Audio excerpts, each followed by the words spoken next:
Mambo vipi? Bwana, namshukuru Mwenyezi Mungu niko salama, ni mzima afya na niko Morogoro kwa kazi moja tu la Wape Tabasamu, na tunavyoendelea kusema tuwape tabasamu ndani ya msimu huu, ndani ya msimu wa 5 ni msimu ambao uko ni bomba zaidi katika naishi kulinganisha na miaka mingine.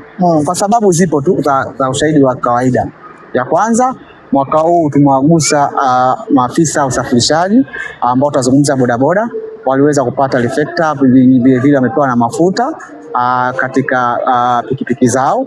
Lakini vile vile tunazungumza wakina mama, anazungumza akina mama ntilie ambao wa sehemu mbalimbali hapa Morogoro. Kwanza walipewa elimu, lakini vile vile walipewa nishati mbadala, na vile vile walipewa sukari, walipewa na unga. Kwa maana yake ilikuwa ni jambo kubwa zaidi kwa kugusa kundi kubwa ambao la kina mama ambao usiku na mchana wanapambana kwa ajili ya kutafuta kesho yao. Lakini katika kundi kubwa zaidi ambalo nahisi kwangu mimi inawezekana nikawa nimefurahi, hata mengine nimefurahi, lakini nimefurahi zaidi kwa sababu tumegusa wanafunzi. Wanafunzi wamepewa madawati yasipungua 200, wamepewa mabegi, wamepewa madaftari, lakini vile vile wanachimbiwa vyoo. Unapogusa sekta ya elimu katika nchi yoyote duniani, sekta ya elimu ndio sekta muhimu kuliko sekta yoyote ambayo inaweza kuendesha jamii yako. Kwa wanafunzi wameguswa, manake wameguswa uniformu, madaftari, mabegi, madawati, vyoo. Ukisema kama kuna watu ambao kundi kubwa wamepata tabasamu, unazungumza makundi hayo.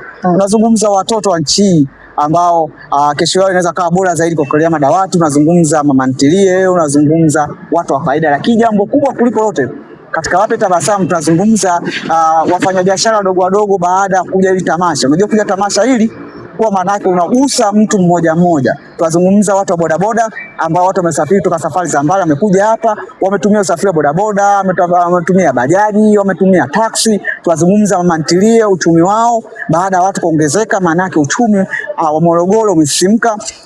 Kwa kiujumla, maana yake Wape Tabasamu limegusa katika nyanja nyingi zaidi, na hawa vijana ambao wamefanya kazi kubwa kuwagusa wenzao, Mungu aendelee kuwabariki zaidi. Na hii maana yake kwetu sisi inaita ni sadaka, lakini vile vile ni jambo ambalo linaenda kutengeneza mahusiano kati yake yeye pamoja na jamii yake.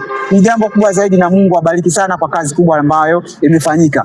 Na sisi ambao tulikuwa katika sehemu kama ya kamati, kama balozi, kama hamasishaji, na sisi tunajipongeza katika sehemu moja au sehemu nyingine, kwa sababu asilimia kubwa ya mashabiki wapenzi wamekuja na tumeweza kushiriki katika hizo nyanja zote. Msimu huu ukiniambia tamasha gani ambao limefana kwa ushahidi wa kisayansi, na kuambia Wape Tabasamu wamefanya vitu ambavyo vinapaswa kufanywa na matamasha au na watu wengi ambao wanaamua kuanzisha michezo ya hisani katika jamii yake. Hawa wamefanikiwa kwa sababu kila sekta imeguswa katika utuo.